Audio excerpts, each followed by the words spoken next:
Cara untuk menambah menu. Pergi ke bahagian 3 baris atas. Pilih pada menu. Anda boleh tekan pada simbol tambah. Letakkan nama menu anda sebagai contoh.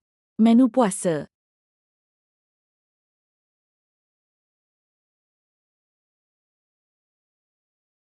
Anda boleh pilih makanan yang anda jual untuk meletakkan pada menu puasa. Sebagai contoh, saya letakkan ayam goreng pisang, beef chopstick, dagger dan kita letakkan minuman, air mineral dan air kotak.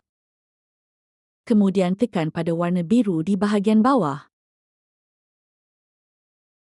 Jadi, kita boleh tengok menu yang baru diletakkan, iaitu menu puasa. Ini adalah makanan yang tersedia pada menu puasa. Bahagian menu ini berfungsi pada pra-pesanan.